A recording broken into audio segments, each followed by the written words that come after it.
Hi friends, mastmaga.comಗೆ ಸ್ವಾಗತ. ನಾನು ಅಮರ್ ಪ್ರಸಾದ್. ಸ್ನೇಹಿತರೆ, ಒಂದು ಪಾತ್ರೆ ಅಥವಾ ನೀರಿನ ಬಾಟಲ್ ಲೀಕ್ ಆಗ್ತಿದ್ರೆ ಅದನ್ನು ಬಿಸಾಕ್ತೀವಿ ಅಥವಾ ರೆಡಿ ಮಾಡೋವರೆಗೆ ಅದನ್ನು ಬಳಸೋಕ್ಕಾಗಲ್ಲ. ಅದೇ ಹುಟ್ಟಿದಾಗಿನಿಂದ ಸಾಯೋವರೆಗೆ ಒಂದೇ ಸಮ ಹೊಡ್ಕೊಳ್ಳೋ ಈ ಹೃದಯ, ಹಾರ್ಟ್ ಅಂತ ಹೇಳ್ತಾರಲ್ಲ, ಅದರಲ್ಲಿ ಹೋಲ್ ಇದ್ರೆ ಏನು ಕತೆ ಅಲ್ವಾ? ಅದನ್ನು ಬಿಸಾಕಿ ಬೇರೆ ಹೃದಯ ತಗೊಳಕ್ಕಂತೂ ಆಗಲ್ಲ. ಸದ್ಯಕ್ಕೆ ನಾವು ಅಷ್ಟು ಮುಂದುವರೆದಿಲ್ಲ. ಹುಟ್ಟಾನೆ ಈ ರೀತಿ ಹೃದಯದಲ್ಲಿ ರಂಧ್ರ ಇಟ್ಕೊಂಡು ಬರೋ ಮಕ್ಕಳು ಲಕ್ಷ ಸಂಖ್ಯೆಯಲ್ಲಿದ್ದಾರೆ. ಈ ಪೈಕಿ 10ರಲ್ಲಿ 7 ಮಕ್ಕಳು ಬದುಕಿ ದೊಡ್ಡವರಾಗ್ತಾರೆ ಕೂಡ.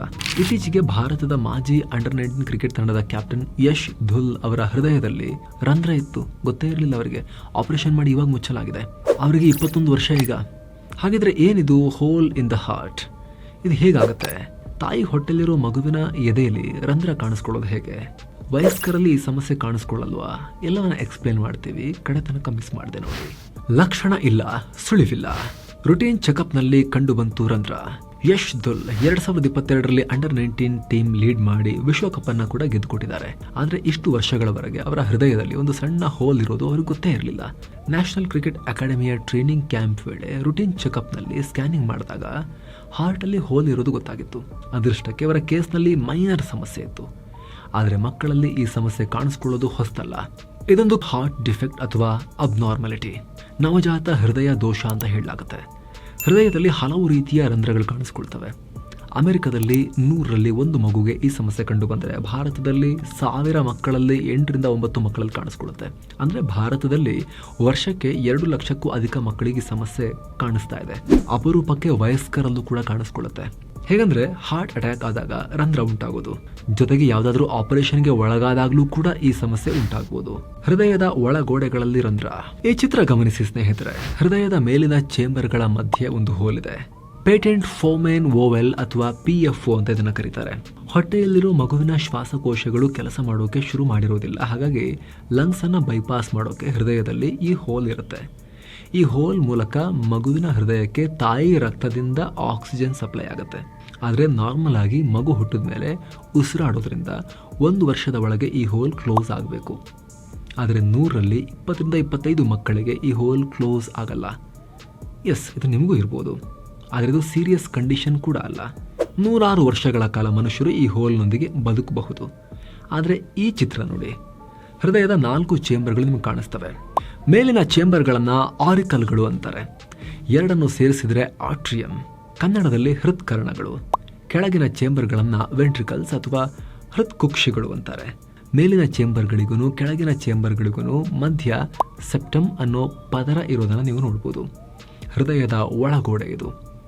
ಹೆಚ್ಚಿನ ಕೇಸ್ಗಳಲ್ಲಿ ರಂಧ್ರ ಕಾಣಿಸ್ಕೊಳ್ಳೋದು ಚೇಂಬರ್ಗಳ ಮಧ್ಯೆ ಇರೋ ಈ ಸೆಪ್ಟಮ್ನಲ್ಲೇ.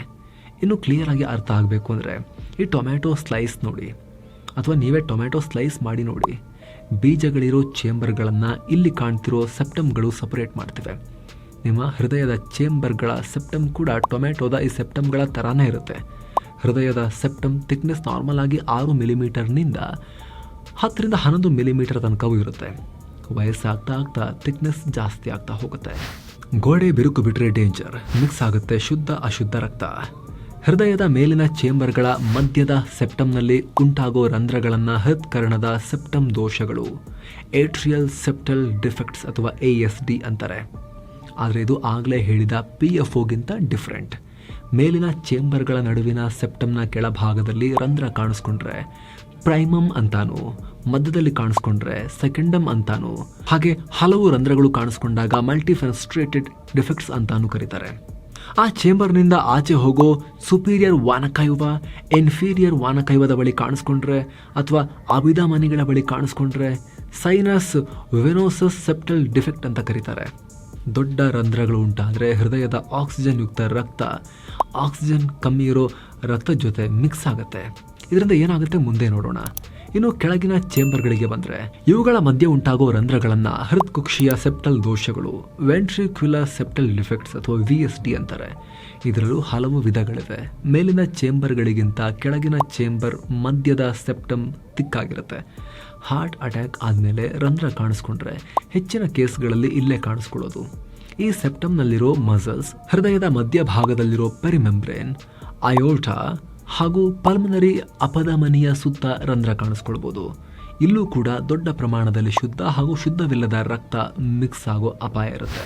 ರಕ್ತ ಮಿಕ್ಸ್ ಆದರೆ ಏನಾಗುತ್ತೆ ಸ್ನೇಹಿತರೆ, ಹೃದಯದ ಬಲಭಾಗದಲ್ಲಿ ಅಂದರೆ ಸ್ಕ್ರೀನ್ ಮೇಲೆ ಎಡಭಾಗದಲ್ಲಿರೋ ಹೃತ್ಕರ್ಣ ಹಾಗೂ ಹೃತ್ಕುಕ್ಷಿಯಲ್ಲಿ ದೇಹದಿಂದ ಮೂಲೆಯಿಂದ ಬರೋ ಆಕ್ಸಿಜನ್ ಇಲ್ಲದ ರಕ್ತ ಇರುತ್ತೆ. ಎಡಭಾಗದಲ್ಲಿ ಅಂದರೆ ಸ್ಕ್ರೀನ್ನ ಬಲಭಾಗದಲ್ಲಿರೋ ಹೃತ್ಕರ್ಣ ಹಾಗೂ ಹೃತ್ಕಕ್ಷಿಗಳಿಂದ ಆಕ್ಸಿಜನ್ ಯುಕ್ತ ರಕ್ತ ದೇಹದ ಎಲ್ಲ ಭಾಗಗಳಿಗೆ ಪಂಪ್ ಆಗುತ್ತೆ. ಆದರೆ ಇವುಗಳ ಮಧ್ಯೆ ರಂಧ್ರ ಉಂಟಾದಾಗ ರಕ್ತಗಳು ಮಿಕ್ಸ್ ಆಗುತ್ತೆ. ರಂಧ್ರದ ಗಾತ್ರದ ಆಧಾರದ ಮೇಲೆ ಸಮಸ್ಯೆಗಳು ಹೆಚ್ಚು ಕಮ್ಮಿ ಇರುತ್ತೆ. ಹೀಗಾದಾಗ ಹೃದಯದ ಯಾವ ಭಾಗದಲ್ಲಿ ನಾರ್ಮಲ್ ಲೆವೆಲ್ಗಿಂತ ಹೆಚ್ಚು ರಕ್ತ ಫ್ಲೋ ಆಗ್ತಿದೆಯೋ ಆ ಭಾಗದ ಮೇಲೆ ಪ್ರೆಷರ್ ಆಗುತ್ತೆ. ಇದರಿಂದ ಸಯಾನೋಸಿಸ್ ಅನ್ನೋ ಕಂಡೀಷನ್ ಉಂಟಾಗ್ಬೋದು. ಅಂದರೆ ದೇಹಕ್ಕೆ ಆಕ್ಸಿಜನ್ ಇರೋ ರಕ್ತ ಸಿಗದೆ ಚರ್ಮ ನೀಲಿ ಅಥವಾ ಬೂದು ಬಣ್ಣಕ್ಕೆ ತಿರುಗ್ಬೋದು. ನವಜಾತ ಶಿಶುಗಳು ಈ ಸಮಸ್ಯೆ ಇದ್ದರೆ ವೇಗವಾಗಿ ಉಸಿರಾಡ್ತಾ ಇರ್ತಾರೆ. ವಯಸ್ಸಾಗ್ತಾ ಮಕ್ಕಳ ಬೆಳವಣಿಗೆ ಕುಂಠಿತ ಆಗ್ಬೋದು. ಒಂದು ವಯಸ್ಸಿಗೆ ತಲುಪಿದ ಮೇಲೆ ಹೈ ಬ್ಲಡ್ ಪ್ರೆಷರ್ ಕಾಣಿಸ್ಕೊಳ್ಬೋದು. ಉಸಿರಾಟದ ಸಮಸ್ಯೆ ಕಾಣಿಸ್ಕೊಳ್ಬೋದು. ಊಟ ಸೇರಲ್ಲ, ಆಯಾಸ ಆಗುತ್ತೆ, ಹೃದಯ ಸಣ್ಣದಾಗಿ ಸದ್ದು ಮಾಡ್ಬೋದು. ನಿಮಗೆ ಕೇಳಲಿಲ್ಲ ಅಂದರೂ ಸ್ಟೆಥೋಸ್ಕೋಪ್ ಅಲ್ಟ್ರಾಸೌಂಡ್ನಲ್ಲಿ ಕೇಳುತ್ತೆ. ಸ್ಟ್ರೋಕ್ ಆಗ್ಬೋದು. ಟ್ರಾನ್ಸಿಯಂಟ್ ಎಸ್ಕೆಮಿಕ್ ಅಟ್ಯಾಕ್ ಉಂಟಾಗ್ಬೋದು. ಇದನ್ನು ಮಿನಿ ಸ್ಟ್ರೋಕ್ ಅಂತಲೂ ಕರೀತಾರೆ. ASD VSD ಇರೋ ಮಕ್ಕಳಲ್ಲಿ ಕಿಡ್ನಿ ಜೀರ್ಣಾಂಗ ವ್ಯೂಹದ ಸಮಸ್ಯೆಗಳು ಹೆಚ್ಚಾಗಿ ಕಾಣಿಸ್ಕೊಳ್ತವೆ. ಇನ್ನು PFO ಇರೋರಿಗೂ ಅಂತ ಸಿಂಪ್ಟಮ್ಸ್ ಇರಲ್ಲ. ಆದರೂ ಅಪರೂಪದ ಕೇಸ್ಗಳಲ್ಲಿ ಸ್ಟ್ರೋಕ್, ಮಿನಿ ಸ್ಟ್ರೋಕ್, ತೀವ್ರ ತಲೆನೋವು ಉಂಟಾಗೋ ಸಾಧ್ಯತೆ ಇರುತ್ತೆ. ಚಿಕ್ಕ ವಯಸ್ಸಲ್ಲೇ ಕಂಡು ಹಿಡಿಯೋದು ಬಹಳ ಇಂಪಾರ್ಟೆಂಟ್. ಸ್ನೇಹಿತರೆ, ಯಶ್ ಧುಲ್ ಅವರಿಗೆ ರುಟೀನ್ ಸ್ಕ್ಯಾನ್ನಿಂದ ರಂಧ್ರ ಇರೋದು ಗೊತ್ತಾಯಿತು. ಇದರರ್ಥ ಕೆಲವೊಮ್ಮೆ ಇಂಥ ಸಮಸ್ಯೆಗಳಿದ್ರೂ ನಮಗೆ ಗೊತ್ತಾಗದೇ ಇರ್ಬೋದು. ಹಾಗಾಗಿ ಯಾವ ಲಕ್ಷಣಗಳನ್ನು ನೆಗ್ಲೆಕ್ಟ್ ಮಾಡೋ ಹಾಗಿಲ್ಲ. ಬೇಗ ಗೊತ್ತಾದರೆ ಸಿಚುವೇಶನ್ ಕಾಂಪ್ಲಿಕೇಟ್ ಆಗೋಕ್ಕೂ ಮುಂಚೆ ಕ್ರಮ ತಗೋಬೋದು. ಈ ರಂಧ್ರಗಳು ಯಾಕೆ ಕಾಣಿಸ್ಕೊಳ್ತಾವೆ ಅಂತ ವೈದ್ಯಕೀಯ ತಜ್ಞರಿಗೂ ಗೊತ್ತಿಲ್ಲ. ಆದರೆ ಹೆಚ್ಚಿನ ಕೇಸ್ಗಳಲ್ಲಿ ಜೆನೆಟಿಕ್ಸ್ನಿಂದ ಬಂದಿರುತ್ತೆ. ಹೃದಯ ಸಂಬಂಧಿ ಕಾಯಿಲೆಗಳ ಫ್ಯಾಮಿಲಿ ಹಿಸ್ಟ್ರಿ ಇರೋರು, ಕ್ರೋಮೋಸೋಮ್ಗಳ ಸಮಸ್ಯೆ ಇರೋರಲ್ಲೂ ಕಾಣಿಸ್ಕೊಳ್ಳುತ್ತೆ. ಮುಖ್ಯವಾಗಿ ಗರ್ಭಿಣಿಯರು ಕೆಲವು ಕೆಮಿಕಲ್ ಮತ್ತು ಮೆಡಿಸಿನ್ಗಳಿಗೆ ಎಕ್ಸ್ಪೋಸ್ ಆದಾಗ ಹೃದಯ ಸಮಸ್ಯೆ ಇರೋ ಮಕ್ಕಳು ಹುಟ್ಟೋ ಚಾನ್ಸ್ ಇರುತ್ತೆ. ಗರ್ಭಿಣಿಯರಿಗೆ ಡಯಾಬಿಟಿಸ್, ರುಬೆಲ್ಲಾ, ರೋಗ ನಿರೋಧಕತೆಗೆ ಹೊಡೆತ ಕೊಡೋ ಲ್ಯೂಪಸ್ ಕಾಯಿಲೆ ಇವೆಲ್ಲ ಇದ್ದರೆ ಅವರ ದೇಹದಲ್ಲಿ ಫಿನೈಲ್ ಅಲನೈನ್ ಅನ್ನೋ ಅಮೈನೋ ಆಸಿಡ್ ಉತ್ಪಾದನೆ ಆಗ್ತಿಲ್ಲ ಅಂದರೆ ಮಕ್ಕಳಲ್ಲಿ ಹೃದಯ ಸಂಬಂಧಿ ಕಾಯಿಲೆ ಕಾಣಿಸ್ಕೊಳ್ಬೋದು. ಗರ್ಭಿಣಿಯರು BP ಕಂಟ್ರೋಲ್ ಮಾಡೋಕ್ಕೆ ಬಳಸೋ ಮೆಡಿಸಿನ್, ರಕ್ತದ ಕೊಲೆಸ್ಟ್ರಾಲ್ ಕಮ್ಮಿ ಮಾಡೋಕ್ಕೆ ಬಳಸೋ ಈ ಸ್ಟ್ಯಾಟಿನ್ಗಳು, ಟ್ಯಾಲಿಡೋಮೈಡ್, ಲಿಥಿಯಂ ಐಸೋಟ್ರೆಟಿನಾಯಿನ್ಗಳ ಬಳಕೆ ಈ ರಿಸ್ಕ್ ಜಾಸ್ತಿ ಮಾಡುತ್ತೆ. ಆಲ್ಕೋಹಾಲ್ ಸೇವನೆ, ಧೂಮಪಾನ ಮಾಡೋದ್ರಿಂದ ಭ್ರೂಣದ ಹೃದಯದಲ್ಲಿ ಸಮಸ್ಯೆ ಬರ್ಬೋದು. ಸ್ನೇಹಿತರೆ, ಸಣ್ಣ ರಂಧ್ರಗಳು ಹೆಚ್ಚಿನ ಕೇಸ್ಗಳಲ್ಲಿ ತಾವಾಗೆ ಮುಚ್ಕೊಳ್ತವೆ. ದೊಡ್ಡ ರಂಧ್ರಗಳಾದರೆ ಆಪರೇಷನ್ ಮೂಲಕ ಆಂಪ್ಲಾಡ್ಸರ್ ಅಥವಾ ಒಂದು ರೀತಿಯ ಮೆಶ್ ಇಂಪ್ಲಾಂಟ್ ಮಾಡಿ ಮುಚ್ಚಲಾಗುತ್ತೆ. ಓಪನ್ ಹಾರ್ಟ್ ಸರ್ಜರಿ ಮತ್ತು ಕ್ಯಾಥೆಟರ್ ಪ್ರೊಸೀಜರ್ನಿಂದ ಮೆಶ್ ಕೂಡ ಹಾಕಲಾಗುತ್ತೆ. ಇನ್ನು ಗರ್ಭಿಣಿ ಸ್ತ್ರೀಯರು ರೆಗ್ಯುಲರ್ ಆಗಿ ಚೆಕಪ್ ಮಾಡಿಸೋದು, ವೈದ್ಯರ ಸಲಹೆ ಫಾಲೋ ಮಾಡೋದು, ಆರೋಗ್ಯದ ಮೇಲೆ ಕಾಳಜಿ ವಹಿಸೋದು ತುಂಬ ಇಂಪಾರ್ಟೆಂಟ್. ಹೃದಯದ ಆರೋಗ್ಯ ಕಾಪಾಡ್ಕೊಳ್ಳೋಕ್ಕೆ ಉತ್ತಮ ಆಹಾರ ಪದ್ಧತಿ ರೂಢಿಸ್ಕೊಳ್ಳೋದು, ವ್ಯಾಯಾಮ ಮಾಡೋದು ಕೂಡ ಇಂಪಾರ್ಟೆಂಟ್.